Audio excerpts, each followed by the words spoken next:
نحمده ونصلي ونسلم على رسوله الكريم اما بعد فاعوذ بالله من الشيطان الرجيم بسم الله الرحمن الرحيم وقل إني أنا النذير المبين كما أنزلنا على المقتسمين الذين جعلوا القرآن عضين، اور تم فرماؤ کہ میں ہی صاف ڈر سنانے والا ہوں جیسا ہم نے تقسیم کرنے والوں پر اتارا جنہوں نے کلام الہی کے ٹکڑے ٹکڑے کر دیے۔ پہلی آیت میں اللہ رب العالمین نے فرمایا محبوب آپ مشرکین سے فرما دیں کہ میں ہی عذاب کا صاف ڈر سنانے والا ہوں کہ سرکشی میں تمہاری زیادتی کی وجہ سے کہیں تم پر بھی ویسا عذاب نازل نہ ہو جائے جیسا اللہ نے تقسیم کرنے والوں پر نازل کیا۔ اب یہ تقسیم کرنے والوں سے کون لوگ مراد ہیں؟ تو اس کے بارے میں مفسرین کے متعدد اقوال ہیں۔ حضرت عبداللہ بن عباس رضی اللہ عنہما فرماتے ہیں کہ تقسیم کرنے والوں سے یہودی اور عیسائی مراد ہیں، کیونکہ ان دونوں نے قرآن پاک کو دو حصوں میں تقسیم کر دیا۔ قرآن پاک کا وہ حصہ جو ان کی کتابوں توریت اور انجیل کے موافق تھا وہ اس پر ایمان لائے، اور جو توریت اور انجیل کے موافق نہ تھا اس کے وہ منکر ہو گئے۔ تو قرآن نے اللہ رب العالمین نے انہیں تقسیم کرنے والا کہا کہ یہ وہ لوگ ہیں کہ جنہوں نے کلام الہی کے ٹکڑے ٹکڑے کر دیا، یہ ایسے بدبخت لوگ ہیں۔ اور دوسرا قول حضرت قتادہ رضی اللہ تعالیٰ عنہ اور ابن سائب کا قول یہ ہے کہ اسی آیت میں تقسیم کرنے والوں سے کفار قریش مراد ہے کہ ان میں سے بعض کافروں نے قرآن کو جادو کہا،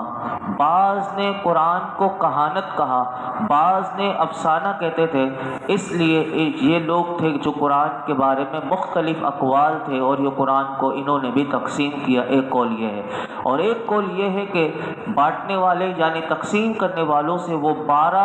شخص مراد ہیں۔ تیسرا قول اس کے بارے میں یہ آتا ہے کہ جنہیں کافروں نے مکہ مکرمہ کے راستوں پر مقرر کیا ہوا تھا، اور حج کے زمانے میں کیونکہ 12 راستے ہوا کرتے تھے حاجیوں کے لیے، تو ہر راستے پر کافروں نے ایک ایک شخص کو بٹھا دیتے تھے اور وہ آنے والوں کو بہکاتے تھے، اور نبی اکرم صلی اللہ علیہ وسلم سے منحرف کرنے کے لیے ہر ایک شخص اپنی طرف سے ایک ایک بات مقرر کر لیتا۔ کوئی آنے والوں سے یہ کہتا کہ تم جب مکے میں جاؤ گے تو تمہیں ایک ایسا شخص نظر آئے گا کہ ان کی باتوں میں نہ آنا کہ وہ جادوگر ہیں، کوئی معاذ اللہ حضور کو کذاب کہتا، کوئی کہتا کہ وہ مجنون ہے، کوئی کہتا کہ وہ کاہن ہے، کوئی کہتا کہ وہ شاعر ہیں۔ یہ ساری باتیں قرآن نے بتائیں کہ یہ کافر حضور کے بارے میں کہا کرتے تھے۔ جب یہ لوگ جو حاجی حج کرنے آیا کرتے تھے اور یہ راستے میں یہ لوگ بیٹھے ہوئے حضور کا تعارف اس طرح کروایا کرتے تھے،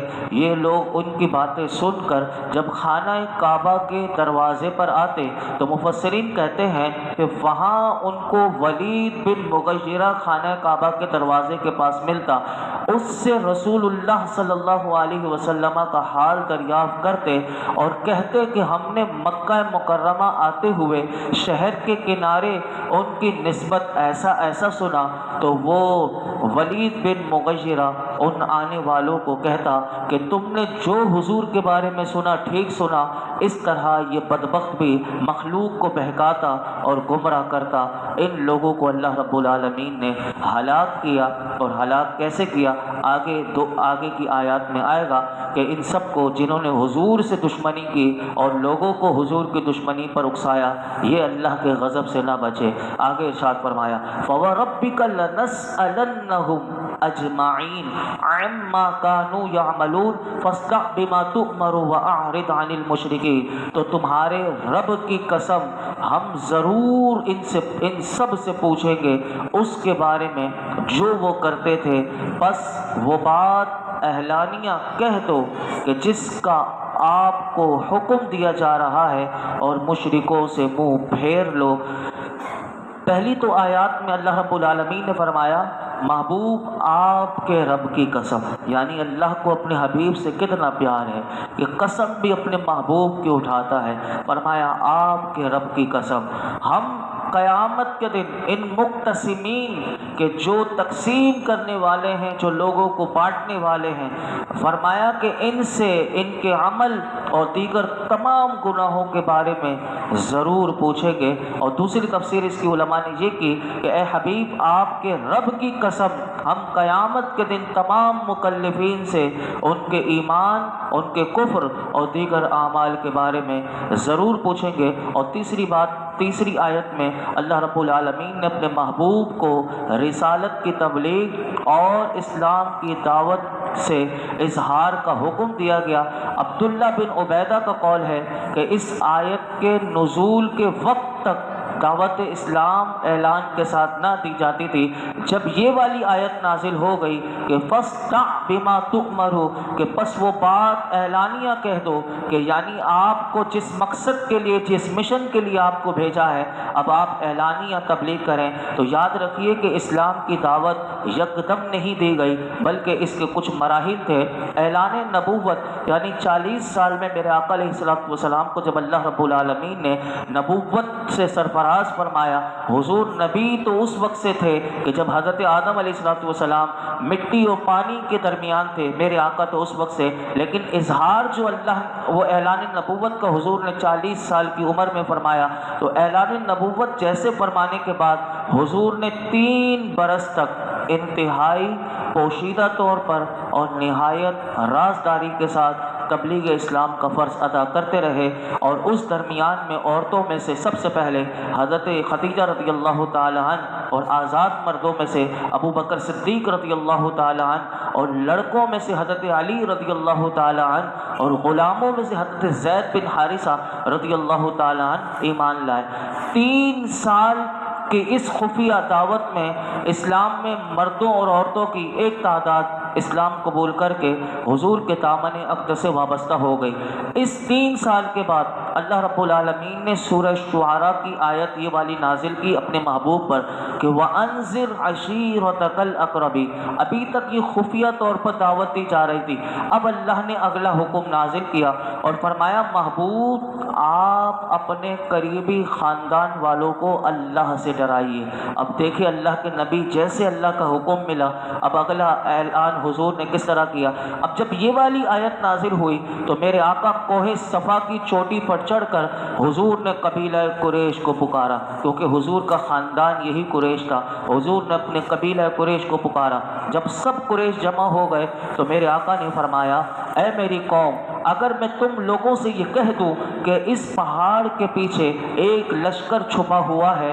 جو تم پر حملہ کرنے والا ہے، تو تم کیا میری بات کا یقین کر لو گے؟ تم سارے کے سارے میری بات کا یقین کر لو گے؟ تو سب قبیلہ قریش کے لوگوں نے یک زبان کہا کہ ہاں ہم آپ کی بات کا یقین کر لیں گے، اور فرمایا کہ ہم آپ کو سچا اور امین ہی ہم نے آپ کو ساری زندگی پایا۔ یہ اس وقت یہ سارے کہہ رہے تھے، لیکن جیسے ہی میرے حضور نے اس کے بعد اگلا جملہ کہا، ان سے حضور نے یہ فرمایا تو پھر میں یہ کہتا ہوں میں تم لوگوں کو اللہ کے عذاب سے ڈرا رہا ہوں، اور اگر تم ایمان نہ لاؤ گے تو تم پر اللہ کا عذاب اتر پڑے گا۔ اب یہ سننا تھا وہی لوگ جو آپ کو صادق و امین کہہ رہے تھے، اب یہ جب جملہ سنا تو تمام قریش جو تھے ان میں سے حضور کا جو چچا تھا ابو لہب بھی تھا، یہ سب کے سب سخت ناراض ہوئے اور سب کے سب چلے گئے اور حضور کی شان میں اول فول بکنے لگ گئے۔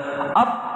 وہ وقت آیا کہ اعلان نبوت کا جب 14 سال آیا تو یہ والی آیت جو میں نے آپ کے سامنے تلاوت کی یہ والی نازل ہوئی، اور اللہ نے حکم دیا اے محبوب آپ کو جو اب حکم دیا گیا ہے اعلان اس کو بیان فرمائیے اور اعلانیہ طور پر دین اسلام کی تبلیغ کیجیے، اور شرک کرنے والوں اور بت پرستی کرنے والوں کو کھلم کھلا ان کی برائی کو آپ بیان کیجیے۔ اور تمام قریش اور اہل مکہ جب حضور نے اعلان کرنا شروع کیا تو سارے کے سارے مکے والے قریش والے حضور کی مخالفت پر کمر بستہ ہو گئے، اور حضور کو اور حضور پر جو ایمان لائے تھے ان کی ایذان رسانیوں کا ایک طویل سلسلہ شروع ہو گیا۔ اللہ اکبر، یہ ایک پورا اگر آپ پڑھیے حضور کی سیرت کو تو 13 سال میرے آقا کو اور حضور کے غلاموں کو کتنی تکلیف دی گئی، یہ اس اعلان کے بعد ہوا۔ اسی آیت میں اللہ رب العالمین نے اپنے محبوب سے فرمایا، محبوب آپ اپنا دین ظاہر کرنے اور اپنے رب کی رسالت کی تبلیغ کرنے پر مشرکوں کی طرف سے ملامت کرنے کی پرواہ نہ کریں اور ان کی طرف متوجہ نہ ہوں اور ان کے مذاق اڑانے کا غم نہ کریں، کیونکہ جو آپ کا مذاق اڑائے گا ہم اس کے ساتھ کیا کریں گے۔ سنیے آگے فرمایا، اِنَّا كَفَيْنَاكَ الْمُسْتَهْزِئِينَ الَّذِينَ يَجْعَلُونَ مَعَ اللَّهِ إِلَٰهًا آخَرَ فَسَوْفَ يَعْلَمُونَ، اور بے شک ان ہنسنے والوں کے مقابلے میں ہم تمہیں کافی ہوں گے جو اللہ کے ساتھ دوسرا معبود ٹھہراتے ہیں تو ان قریب جان جائیں گے۔ ان کافروں میں سے 5 کافروں کے قریش جو تھے وہ 5 سردار تھے، عاص بن وائل سہمی، اسود بن مطلب اور اسود بن عبد یغوث اور حارث بن قیس، اور ان سب کا جو افسر تھا وہ ولید بن مغیرہ تھا۔ یہ سب لوگ نبی اکرم صلی اللہ علیہ وسلم کو خاص طور پر یہ بہت زیادہ تکلیف دیتے تھے اور حضور کا مذاق اڑایا کرتے تھے۔ اب کیا ہوا، اسود بن مطلب کے خلاف نبی اکرم صلی اللہ علیہ وسلم نے اللہ کی بارگاہ میں دعا کی، یا رب اس کو اندھا کر دے۔ ایک روز حضور مسجد حرام میں تشریف فرما تھے کہ یہ 5 کے 5 حضور کا مذاق اڑانے کے لیے یہ مسجد حرم شریف میں آئے تو حسب دستور انہوں نے مذاق کے کلمات کہنا شروع کر دیا۔ حضور کا مذاق بھی اڑا رہے ہیں اور طواف بھی کر رہے ہیں۔ اب ایسے لوگوں کے طواف کا کیا حیثیت۔ اب کیا ہوا کہ راوی کہتے ہیں کہ اسی وقت جبریل امین آ گئے اور حضور کی بارگاہ میں پہنچے اور انہوں نے اسی وقت حضور کی بارگاہ میں ولید بن مغیرہ کی پنڈلی کی طرف، عاص کے قدموں کی طرف، اسود بن مطلب کی آنکھوں کی طرف اور اسود بن عبد یغوث کے پیٹ کی طرف اور حارث بن قیس کے سر کی طرف اشارہ کیا اور حضور سے کہا کہ میں ان کا شر دفع کروں گا۔ اب شر دفع کرنا کس کا کام ہے؟ اللہ کا کام ہے، لیکن بھیجنے والی ذات اللہ کی ہے۔ تو جبریل امین اپنی نسبت سے کہ یعنی یہ اللہ نے انہیں مقام دیا، یہ تو فرمایا میں ان کا شر دفع کروں گا۔ چنانچہ پھر جب یہ کہہ کر تھوڑے ہی عرصے میں ولید بن مغیرہ یہ تیر فروش کی دکانوں کے پاس سے گزرا کو اس کی تہبند میں ایک تیر کی نوک چبھ گئی، لیکن اس کو تکبر اتنا تھا کہ راوی کہتے ہیں کہ اس کو نکالنے کے لیے اس نے سر نیچے نہ کیا اور اس کی وجہ سے اس کی پنڈلی میں زخم آیا اور اسی زخم میں یہ مر گیا۔ جبریل امین نے صرف اشارہ کیا تھا۔ اب دیکھیں ان کی سزائیں شروع ہو گئیں۔ یہ تو دنیا کی سزائیں ہیں لیکن آخرت میں الگ ہیں۔ عاص بن وائل کے پاؤں میں کانٹا نظر لگا اور اس کو نظر نہ آیا، یہاں تک کہ اس کے پاؤں میں ورم ہو گیا اور بڑھتا چلا گیا، یہ شخص بھی مر گیا۔ اسود بن مطلب، اس کی آنکھوں میں ایسا درد ہوا کہ یہ اپنا سر دیواروں میں مارتا تھا اور اسی میں مر گیا اور یہ کہتا ہوا مرا کہ مجھ کو محمد صلی اللہ علیہ وسلم نے قتل کیا۔ اور اسود بن عبد یغوث، اس کو ایک بیماری پیٹ کے درد کی لگی اور اس کو وہ سورج کی لو لگی اور اس کا منہ اس قدر کالا ہو گیا کہ راوی کہتے ہیں کہ اس کے گھر والوں میں نے بھی اس کو نہ پہچانا اور اس کو گھر سے نکال دیا، اور یہ بھی یہ کہتا ہوا مر گیا کہ مجھ کو محمد صلی اللہ علیہ وسلم کے رب نے قتل کیا۔ اور بچا 5واں حارث بن قیس، اس کی ناک سے خون اور پیپ جاری ہوا اور اسی میں یہ ہلاک ہو گیا۔ اسی کے بارے میں اللہ نے یہ آیات نازل کی۔ تو یاد رکھیے کہ حضور اللہ رب العالمین کی بارگاہ میں بہت زیادہ مقام رکھتے ہیں۔ جس نے بھی حضور کی گستاخی کی،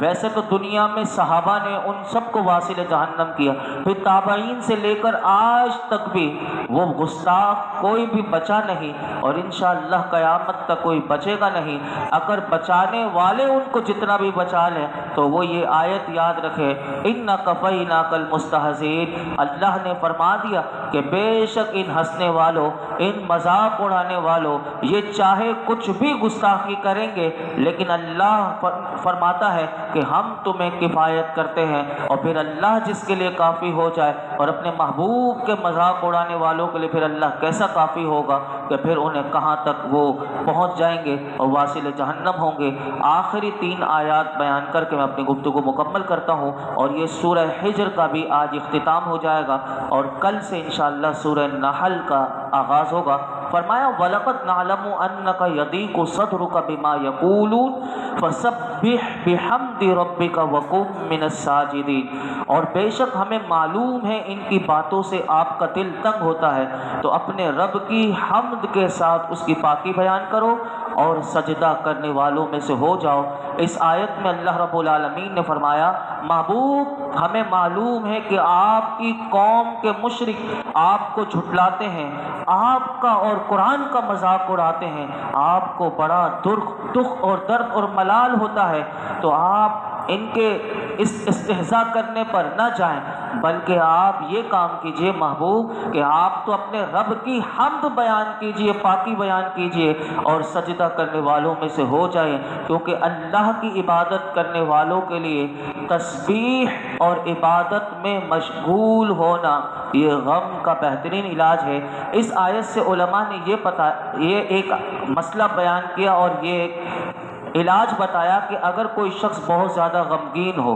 یعنی جس کے دل کو غم، کیونکہ غم آتے رہتے ہیں، انسان کی زندگی میں دکھ درد غم آتے رہتے ہیں، اب اسے کیا کرنا چاہیے؟ تو کہا اس آیت سے یہ پتہ چلا کہ وہ غم کو لے کے نہ بیٹھ جائے، وہ غم کے اوپر اپنے بلڈ پریشر کا مریض بن جائے یا اپنی بیماریاں اپنے اندر پیدا کر لے، نہیں، بلکہ فرمایا کہ اسے غم لگ گیا، اب اپنے غم کو دور کرنے کے لیے وہ اللہ کی تسبیح بیان کرنا شروع کر دے، اس کی تقدیس بیان کرے، عبادت میں آ جائے، تو انشاءاللہ وہ خود محسوس کرے گا کہ اس کا غم دور ہو جاتا ہے۔ میرے آقا کا عمل کیا تھا؟ حدیث پاک میں آتا ہے کہ حضرت حذیفہ رضی اللہ تعالیٰ عنہ فرماتے ہیں کہ جب رسول اللہ صلی اللہ علیہ وسلم کو کوئی اہم واقعہ پیش آتا تو میرے آقا فوراً نماز میں مشغول ہو جاتے۔ تو میرے آقا کی سنت بھی یہی ہے کہ غم آ جائے، آ جاؤ نماز میں آ جاؤ، تو انشاءاللہ اس کا غم بھی دور ہو جائے گا۔ اور میرے آقا نے ایک دعا سکھائی، وہ بھی میں آپ کے سامنے رکھ دوں۔ حضرت ابو دردہ رضی اللہ تعالیٰ عنہ فرماتے ہیں کہ حضور فرماتے ہیں کہ حضرت ابو دردہ رضی اللہ تعالیٰ عنہ فرماتے ہیں کہ جس نے صبح و شام 7 مرتبہ یہ کہا حسبی اللہ لا الہ الا ہو علیہ توکلت وہو رب العرش العظیم، تو اللہ تعالیٰ اس چیز میں اسے کافی ہو جائے گا کہ جس کا اس نے ارادہ کیا ہوگا، یعنی یہ صبح و شام پڑھ لے، انشاءاللہ اس کی برکتیں وہ خود دیکھ لے گا۔ آخری آیت وَاعْبُدْ رَبَّكَ حَتَّى يَأْتِيَكَ الْيَقِينُ، اور اپنے رب کی عبادت کرتے رہو حتیٰ کہ تمہیں موت آ جائے۔ آخری آیت سورہ حجر کی اللہ رب العالمین نے اپنے محبوب سے فرمایا کہ جب تک موت محبوب آپ کی بارگاہ میں حاضر نہیں ہو جاتی اس وقت تک آپ اپنے رب کی عبادت میں مصروف رہیں۔ اس سے کیا پتہ چلا کہ بندہ کتنا بڑا ولی بن جائے وہ عبادت سے بے نیاز نہیں ہو سکتا کہ جب حضور کو آخری دم تک، آخری سانس تک اللہ نے عبادت کرنے کا حکم دیا،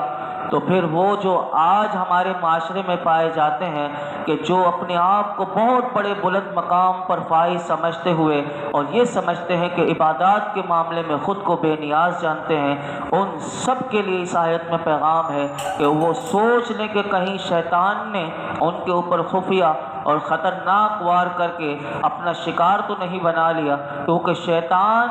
اس کے ذریعے ایسے ایسے بڑے بڑے مشائخ اور اللہ کے ولیوں کو اس نے گمراہ کیا۔ اور اس وار کو اگر سمجھنا ہو تو حضور سیدنا شیخ عبد القادر جیلانی غوث پاک رضی اللہ تعالیٰ عنہ کو آپ خود فرماتے ہیں کہ میرے والد نے ارشاد فرمایا کہ جب اب یہ حضرت شیخ ابو النصر موسیٰ بن شیخ عبد القادر جیلانی فرماتے ہیں کہ میرے والد نے ارشاد فرمایا کہ میں اپنے ایک سفر میں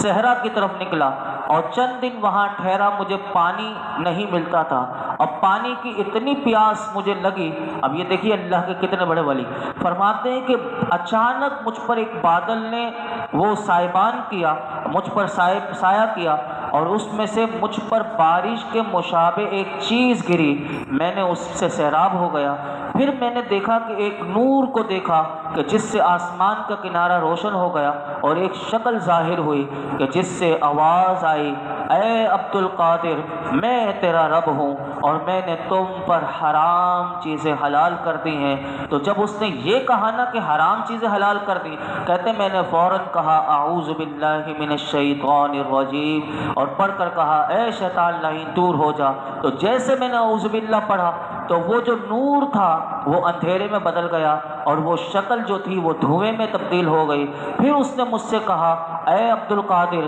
تم مجھ سے اپنے علم، اپنے رب کے حکم اور اپنے مراتب کے سلسلے میں سمجھ بوجھ کے ذریعے نجات پا گئے. اور اس نے کہا کہ میں نے 70 ایسے بڑے بڑی ہستیوں کو گمراہ کر دیا انہی چیزوں کی وجہ سے. تو آپ سے کسی نے پوچھا، یا شیخ یعنی